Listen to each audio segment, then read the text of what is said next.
Hey guys, this is the Shuppet Master here today with a new type of video I'm going to show you guys, which is a guide on how to make a good team on 5th generation. I'm using Pokemon Online because I don't have Wi-Fi, so here we go. First off, pick a Pokemon you like. Pick anything which you like, Wall, Sweeper, whatever, and then try to build a team around it, because it's always good when you use a Pokemon you're familiar with and you like. I decided to go with Jolteon, because I like Jolteon and I've used it a lot, so I'm giving it the standard set, you know, Hidden Power, Shadow Ball, Thunderbolt. I'm giving it choice specs, because it's already fast enough that choice specs will work. So I'm just designing this team, just choosing what I want as my 4th move. In the end, I'm pretty sure I picked Signal Beam, yes. Give coverage on like dark types and stuff. But yeah, I've got my Jolteon set up, and the choice specs will be pretty powerful. Now I decide to find another good Pokemon which you like.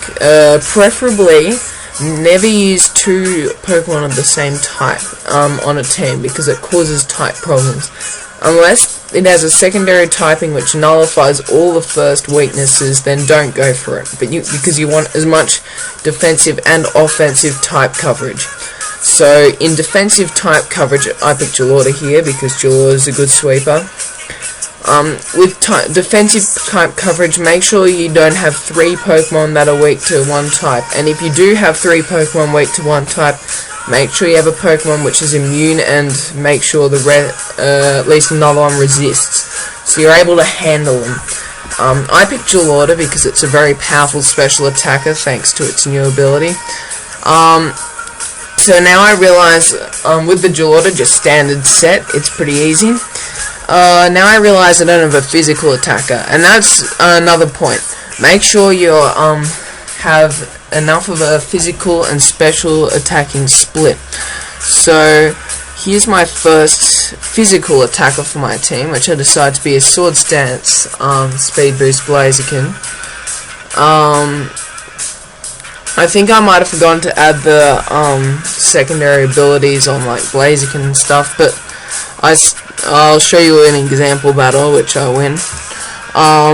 So I decided to go with Swords Dance, High Jump Kick, Blaze Kick. Now I could have gone for Brave Bird, but I didn't want the recoil, so I thought Thunder Punch, because that hits flying types and water types, which are annoying for our Blaziken.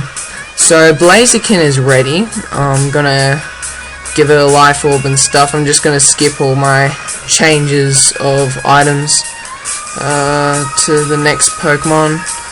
I didn't skip it, I don't think. Oh, I might not have. Oh well. Okay, I'm just giving life orb to both of them. Now I go to the 4th Pokemon, which is 5th Pokemon, because I haven't chosen my lead, which is Aiken, which has weak need ability, which means it's going to have a little bit of trouble surviving. If it drops to half HP, it loses some problems. Now I should have built a wish support for this team so it can keep sweeping, but instead I decided to go for I'll show you later, but basically I decide I'm having a lot of time tossing up, should I make it half attack, half special attack, because its special attack is alright, and if it drops below half health you need something to rely upon. But in the end I decide against it, and I decide to go full attacking power. So just skip this part here if you want to. But yeah, so another tip is offensive type coverage. Make sure you're able to get at least the majority of typing. Like, you don't need poison, normal, or steel, or psychic, because those types are not very effective in game, but, well, not very effective in the metagame. But make sure you have good coverage like ground. You need rock. Water is preferable.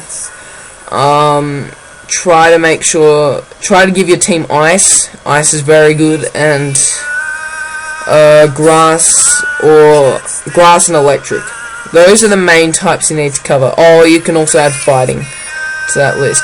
But those are the main types you need to use, just because the majority of the threats and majority of Pokemon are weak to those types, so make sure you have those types.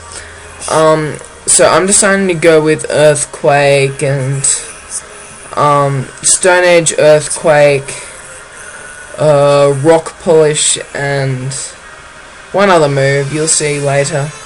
Just changing the nature and all that. But this team, I'm happy with this team. It's a very nice looking team and works very well. Only make sure that you have different type coverages.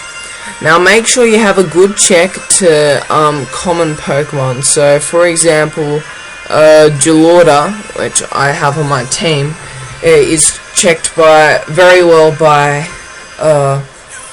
Blaziken. Now remember that it's nearly impossible. It's impossible to check every single Pokemon, because there's so many out there that you can't just cover every single type of Pokemon and get away with it. So the goal is to check as much of the Pokemon you're worried about as possible.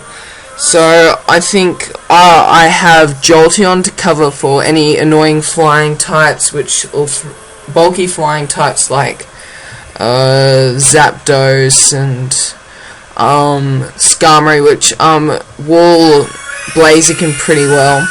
I have Aiken to avoid ground attacks which would hurt Jolteon, and then be able to finish whatever ground type there is with an Earthquake or something along those lines. So I decide now, make sure you have good weaknesses, weakness coverage, and threat coverage. I decide that since I need coverage from dropping below half HP, and Stealth Rocks are 25% each, so that means if I switch twice, I'm at 50%. So that's why I decided I should chuck in Forretress to Rapid Spin, because if I can Rapid Spin, it means basically I'm going to be okay. So I get Stealth Rocks and Toxic Spikes, because it only takes 2 turns to have Stealth Rocks and Toxic Spikes, 1 layer of Toxic Spikes up, and with Sturdy ability, this thing and Custap Berry, which is what I'm going to give it, this thing nearly always will get those. Or you can save your Custap Berry later for Rapid Spin, which can be helpful.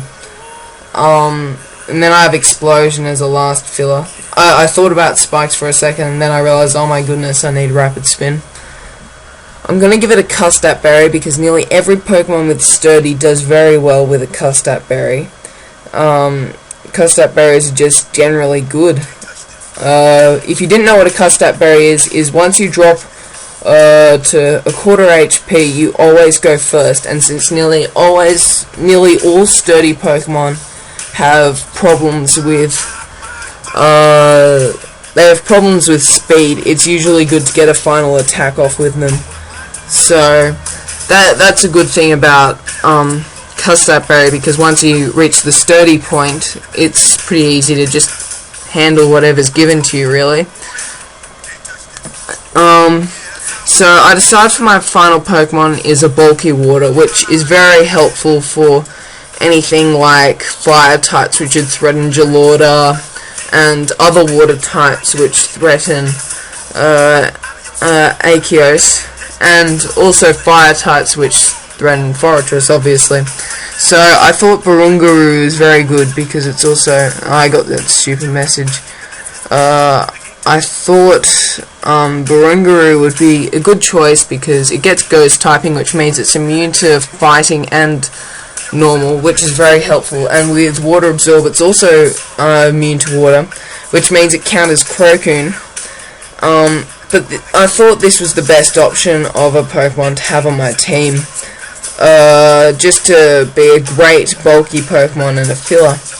So that's the other important thing. Unless you really want to go all out attacking, make sure you have at least 1 wall, or 2 in my case, because Forretress is sort of a wall.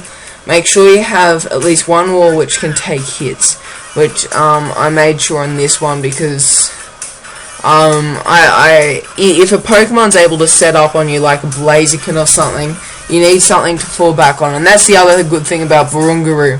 It's a great counter to Blaziken, since it's immune to fighting, resists fire, and yeah, it's just all around good.